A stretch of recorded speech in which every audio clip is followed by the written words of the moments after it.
Shallow humans! So I recently did a video where I ranked the Don Bluth movies, and when I got to Thumbelina, I said that I would do a video where I would gush about it. Well, today is that day. First of all, a little history. In the 90s, Disney was at the top of their game with what is considered their best era, the Disney Renaissance, where they released masterpiece after masterpiece. So with all that success, came a bunch of people trying to capitalize off its success, trying to emulate the formula without understanding what made it work. Personally, I don't mind other companies trying to do something similar to the Disney style. Tartarus, Anastasia, and the Swan Princess are among some of my favorite movies of all time, and they definitely copied the Disney formula. The issue typically is that these companies didn't understand what made the Disney formula work and usually had messy stories, poorly written characters, ill-suited humor, and were even made musicals not because it was the best way to tell the story, but because the executives demanded it. The most infamous is probably Quest for Camelot, and I say that as someone who loved it as a child, even though I do think it's just above average at best now. And it clearly showed that it was a production nightmare, but the soundtrack is a banger. Anyway, Thumbelina was one of the rare exceptions that were actually good. Part of that was because of Don Bluth's experience working at Disney during Walt's time, as he actually helped work on Sleeping Beauty. Sadly, when Thumbelina was first released, it was not very well received by critics, and even has quite a few YouTubers that have made negative reviews about it. However, it has gained a cult following to the point where it's considered by many to be a beloved classic that just wasn't appreciated during its time. But fun fact, the film was originally praised at a test screening where it included the Disney logo at the beginning to see if it was good enough to be compared to the Disney classics. But without the logo, people just called it a knockoff and criticized it. So yeah, that's ridiculous. Personally, I adore this movie. It's by no means perfect, but it's a charming and enchanting movie. In this video, I'm going to share my thoughts on this underrated classic. Also, this video will include spoilers, so don't say I didn't warn you. Before we begin, please keep in mind that this is just my opinion, and if you disagree, that's fine. Just don't be up about it. Now, without any further delay, let's dive right on in.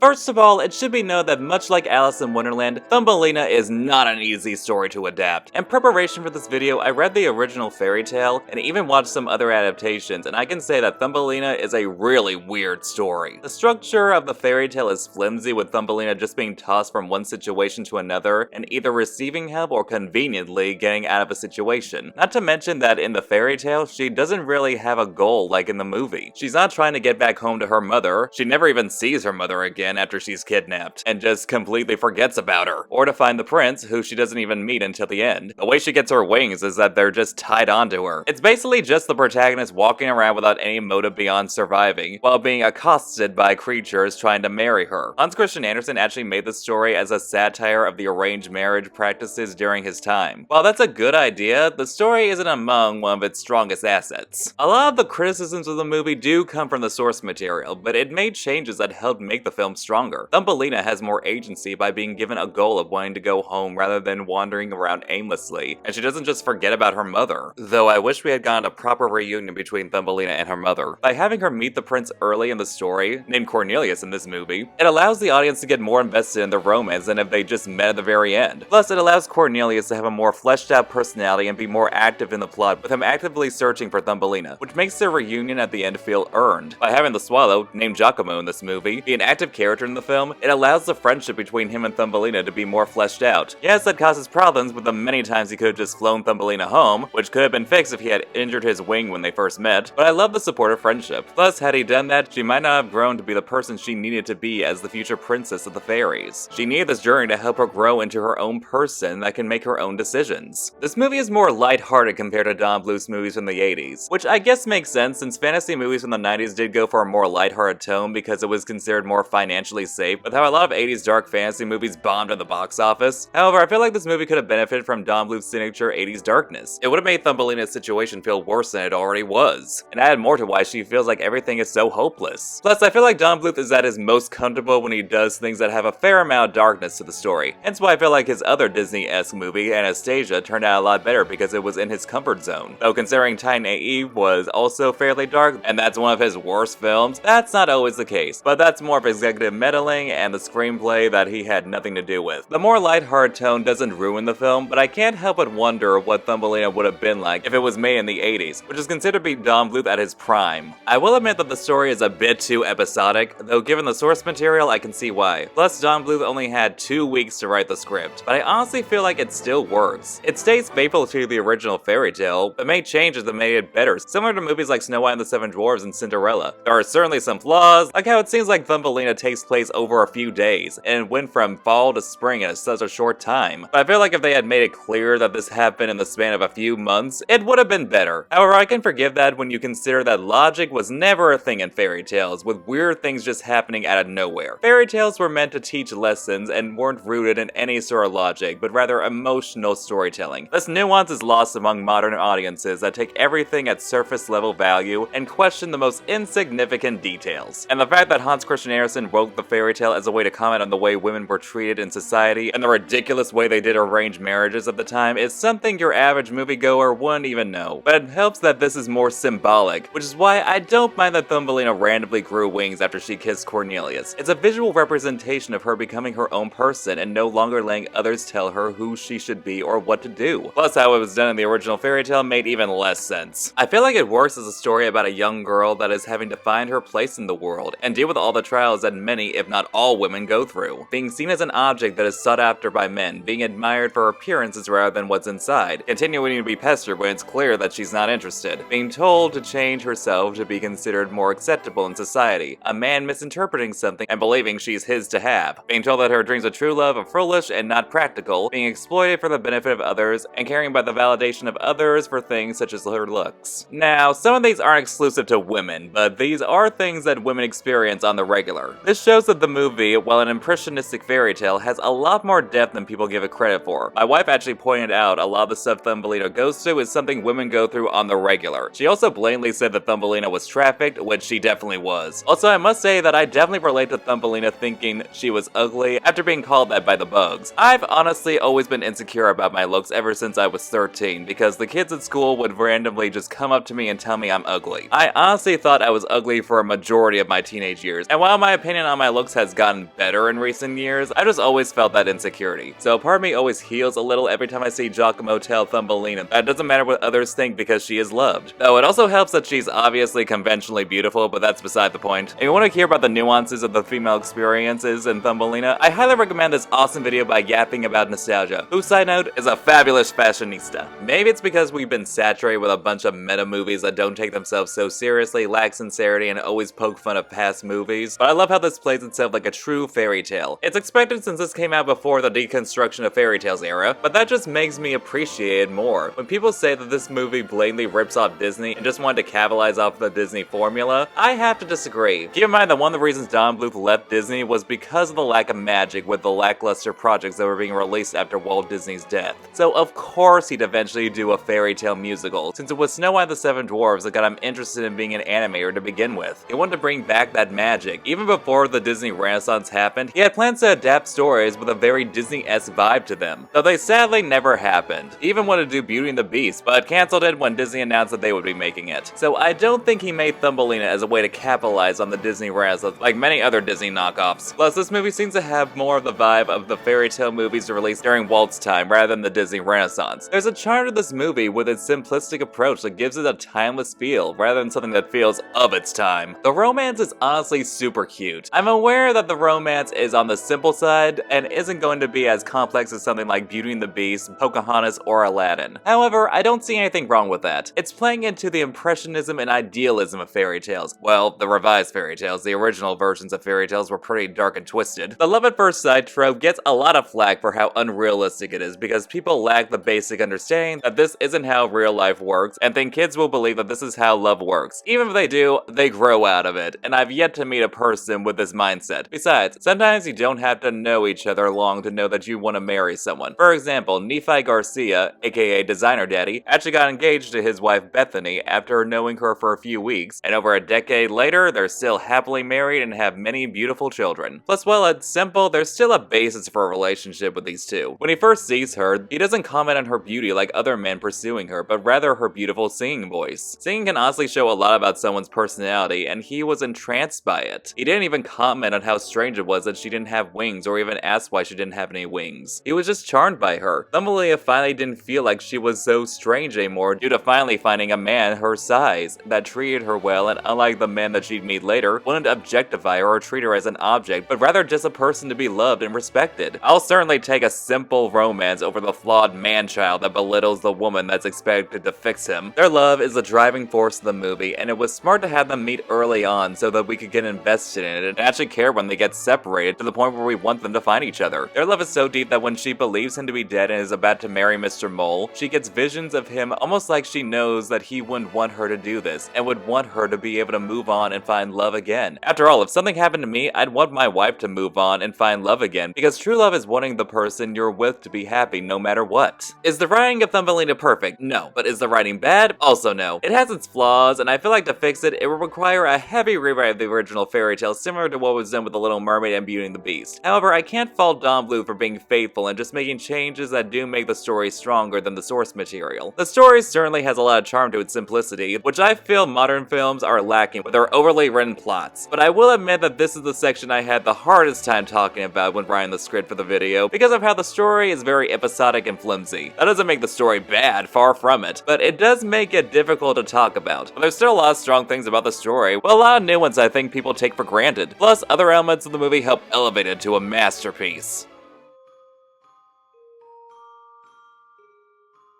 Given the fact that this was made by Don Bluth, of course the film is gorgeous. Even in his bad films, he offers beautiful traditional animation. The colors are absolutely stunning, the movements are fluid, the designs are so beautiful, and there's a lot of creativity. One thing I've always loved about Don Bluth's animation is how the human characters look realistic, but are still stylized enough to keep them from looking creepy or uncanny valley. As I mentioned before, the animals on Thumbelina's farm and the jitterbugs are too exaggerated to the point where they look like they belong in a preschool book, but everything else looks great. I would have preferred if the world outside Thumbelina's farm had some of the traditional darkness in its designs that Don Bluth's early works had, but for what it is, it's gorgeous. As for the other non-human characters, the designs are pretty perfect, even if I think Mr. Mole should have looked more grotesque. Mama Toad is particularly memorable, especially with how she's modeled as a Toad version of her voice actress Charo. The settings and backgrounds are nothing short of stunning. I think the scene where the fairies bring autumn might have been inspired from Fantasia, which explains why it's so beautiful without it being a blatant ripoff. Not to mention how they make things that are normally small feel massive in scale to the tiny characters. It all feels so well thought out visually. The flying scenes were brought to life by taking inspiration from ice skating, which I feel was a brilliant idea. Since a lot of the major moments in the film involve flying, it makes sense why they wanted to make them stand out. I wouldn't be surprised if Don Bluth got inspiration from seeing the Nutcracker Suite section of Fantasia, which mostly had the fairies do ballet movements but briefly use ice skating. It makes the scenes more visually interesting, creative, fun, magical, and just absolutely gorgeous. Let Me Be Your Wings is honestly the most breathtaking scene in the movie. In this movie, I'm particularly in love with Thumbelina's design. She's clearly gorgeous, but also has a cutesy look to her beauty that matches her character's naivety and inexperience. Her blue and green dress is also really flowy, and the color not only complements her blue eyes, but also her beautiful red hair as well. Her hair feels so timeless fairy tale, rather than inspired by hairstyles of the time. Her outfits also match her situations and journey. With the butterfly outfit, it's meant to have her fit in with the bugs, but also make her stand out. Then when she's stripped down to her undergarments, she's vulnerable to ridicule, and the bright red makes her stand out even more in the cool coloring of the club, as well as represent her embarrassment. Her iconic dress, which typically showed happiness with its flowiness, gets tattered to show that her hope is fading as things get harder. On her wedding day to Mr. Mole, she wears a dress that's stiff and rigid, as well as more gray than white, showing that this isn't a day of happiness for her. And while people love to make fun of her hairstyle, it has symbolic meaning as well. She's being forced into a box to make her be seen as more acceptable to others, so of course they put her hair in a style that makes her look like a rodent. When she escapes, her dress is ripped and her hair later becomes loose, which symbolizes her freedom and how she escaped her metaphorical cage that she was almost trapped in. When she gets her wings, her dress is magically mended and changes to white and gold to symbolize her coming into her own person and her bright future. And when she's finally getting married to Cornelius, her hairstyle and dress are more elegant and fitted to her style, because she's no longer letting others tell her what she should be. Her maturity maturity she's gained, and that she actually sees this wedding as a happy occasion. The film looks nothing short of magical, which is brought to life flawlessly by the magic of Don Bluth's signature animation. There is an enchanting beauty that can only be brought to life through traditional animation. If this was computer animated, it would be ruined. Granted, there are some moments of CGI with the backgrounds, but luckily they don't last long and only happen 3 times. It emphasizes the fact that this is an impressionistic fairy tale that doesn't need to explain everything in order for it to exist. There are many times I pause the movie just to appreciate its beauty. It's like a fairy tale illustration brought to life.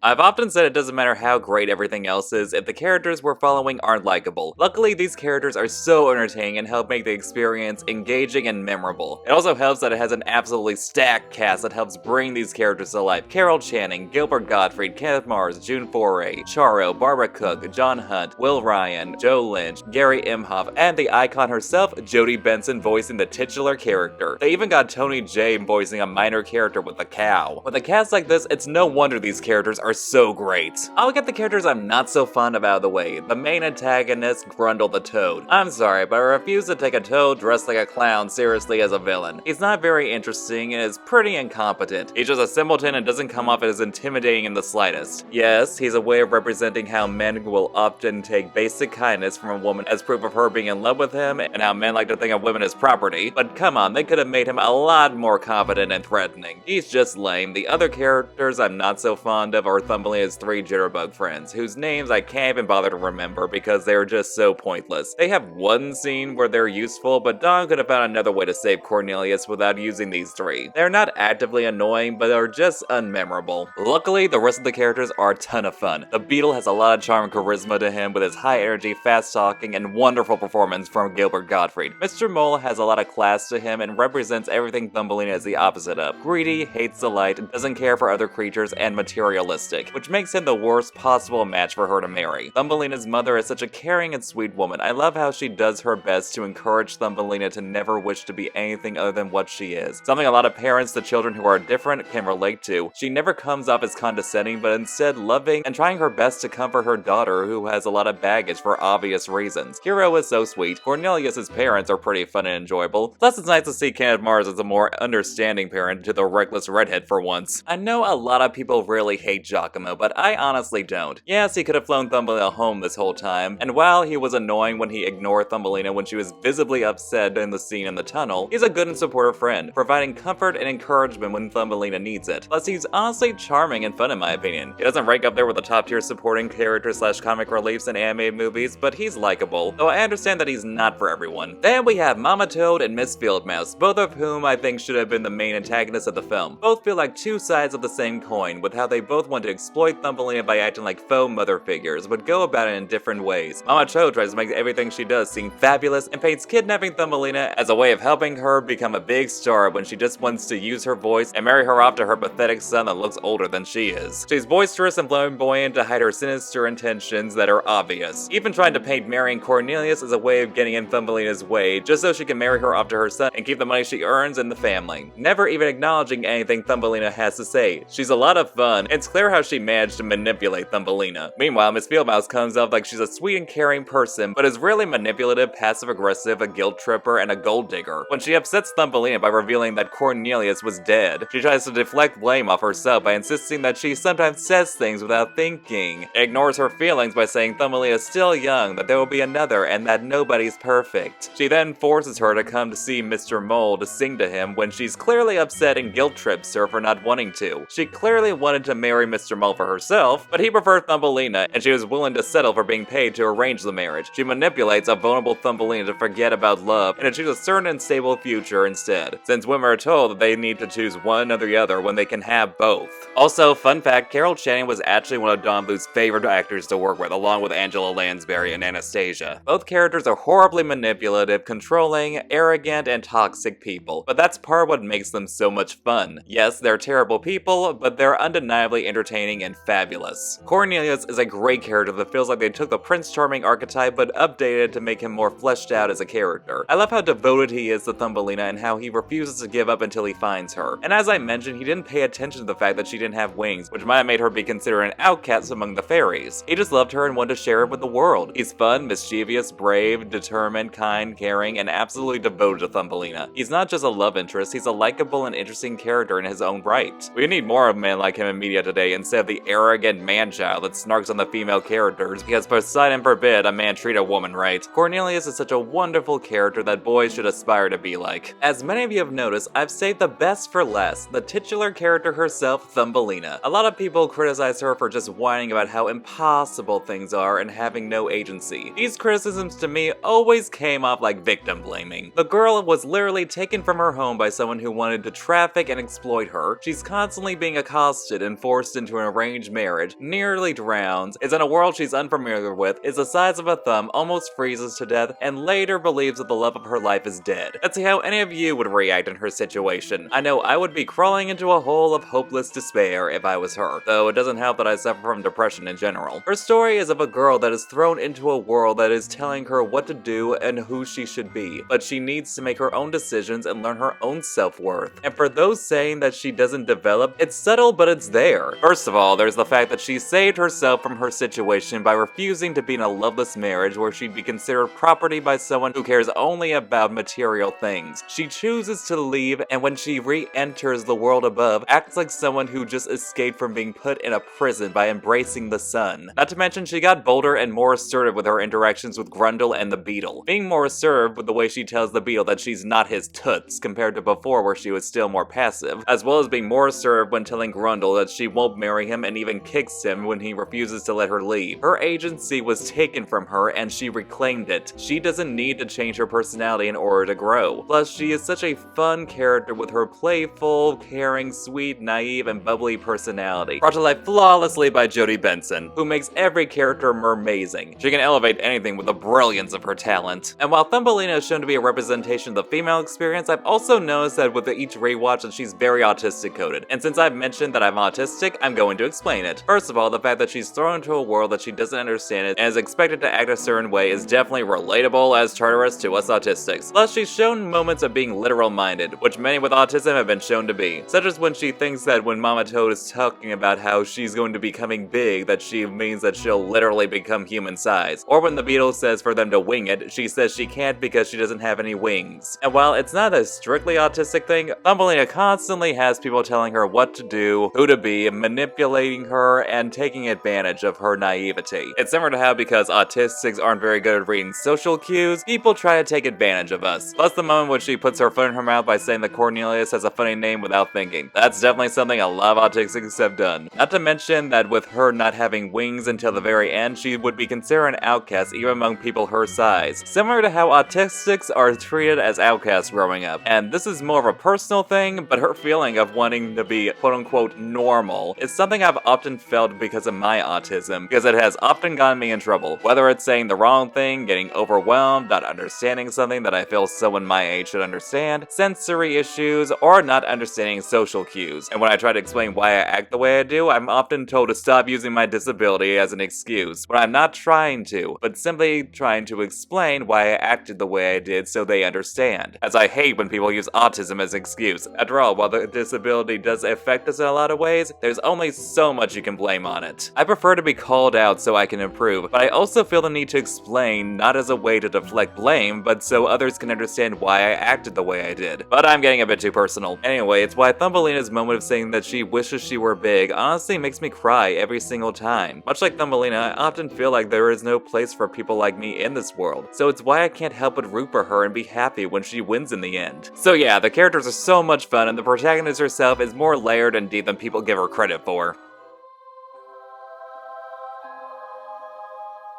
The music was done by singer-songwriter Barry Manilow, and he produced some absolute bangers. This is one of the strongest assets of the film that makes it feel so magical and entertaining. I would actually say that these songs are Disney-level quality. Starting with the titular song, Thumbelina, it shows Thumbelina's daily life on the farm where she's loved by both her mother and the animals. However, it also shows the trouble that she gets into because of her tiny size and how the world doesn't accommodate for people like her. Not to mention how she wonders if she's the only one her size. It's a fun little number that helps introduce Thumbelina as a character and her struggles. Next, we have one of the best musical numbers, Soon, where Thumbelina expresses her desire to find true love. Not only that, but to find people that are like her, as she believes that she's the only one her size in the whole world. She hoped that her loneliness would be gone and that she'd be able to live a happy life like any regular-sized person. It's a beautiful song with some stunning visuals, and Jodi Benson's vocals are amazing as usual. Truly one of the most beautiful voices of all time. The rape praise sung by Thumbelina's mother is also emotional and truly beautiful. Plus, I love that we do get to see things from her perspective, and how she's coping by holding on to the book she read to Thumbelina and the flower she came out of. Plus, Barbara Cook's vocals are stunning. Afterwards, we get the best song in the movie with Let Me Be Your Wings. It comes with the most gorgeous visuals of the film and helps show Thumbelina's dreams of finding love in someone her own size are finally coming true. Someone who is dedicated to her and vows to fill her life with magic and happiness. Gary and Jodi's voices are phenomenal and blend together so seamlessly. Gary does a stellar job on his own, but the song definitely gets elevated when Jodi joins in. This is on the same level as the great Disney romantic songs. It's just that good. Yes, it happens soon after the lovers meet, but it's an impressionistic fairy tale where romance is more simple and idealized. It's not meant to be a realistic relationship, it's meant to be magical, and it truly is. The reprises afterwards are also phenomenal and fit perfectly with the scenes, from Thumbelina getting cold feet at her wedding with Mr. Mole, to regaining her hope, and her finally getting her happily ever after. Next, we get a song that squashes Thumbelina's dreams with On the Road, a truly delightful song where Mama Toad is trying to manipulate Thumbelina into giving up her dreams so she can exploit her to make herself rich. It's such an upbeat and flamboyant number that it makes it enticing and subtly hide its more sinister nature. It makes me wish we saw more of Mama Toad, who should have been the antagonist of the film instead of her loser son. And then we get Follow Your Heart, which we technically got at the beginning of the film, but we get the full version here. The song is there to help encourage Thumbelina after she had just escaped her captors and nearly drowned. It's similar to Never Say Never from An American Tail, in that it's a bird encouraging the protagonist that feels hopeless. Only a lot better because Barry Manilow knows how to make a banger. I know people love to complain about how he could have just flown her home, but again, it's an impressionistic fairy tale. Plus, the song slaps with great vocals, a wonderful message, and infectious energy that makes you want to get up and dance. Afterwards, we get Ya Beautiful Baby, thankfully not sung by Guilford Gottfried, but an impersonator that sounds much more pleasant. Not good, but not actively irritating. While the singing from the Beatle isn't the best, it shows that he has a lot more charisma, stage presence, and ambition rather than actual talent, at least vocally. Hence why he wanted to use Thumbelina to keep himself relevant. Plus, the way the crowd gushes about her only to turn on her when she doesn't fit their ridiculous idea of beauty is something that I'm sure a lot of women in Hollywood relate to. Plus, the song is a lot of fun with its high energy and jazzy tone. Although I question why they didn't have Thumbelina sing when that's the reason she was brought there to begin with. We get another beautiful ballad with The Sun, where Thumbelina is forced to sing against her wishes in order to please others. It starts off happy with her remembering Cornelius and the warmth of the sun. It even includes some of the most gorgeous visuals in the film. Sadly, she's slowly brought back to reality to where she has to deal with her grief and without a real support system. Jodi Benson absolutely sells it, both in terms of singing and acting. Truly perfect. Unfortunately, the last song of the movie, not counting the reprises of Let Me Be Your Wings, is also the one song that isn't good. Marry the Mole. It's not a bad song and not worthy of a Razzie, plus the Razzies are infamous for not even watching the things they nominate, so they have no credibility, but it's still not good. I get that it's upbeat to entice Thumbelina to what Miss Fieldmouse wants her to do, but the instrumental is too cheesy, the lyrics aren't very catchy, plus it doesn't help that Carol Channing, despite being an icon, just isn't the best singer. She's a Broadway legend, but that came from her acting, charm, charisma, and undeniable stage presence. Her singing has never been something people have really praised. Had the song been better, it might have worked, but this definitely is the one dud of this otherwise excellent soundtrack.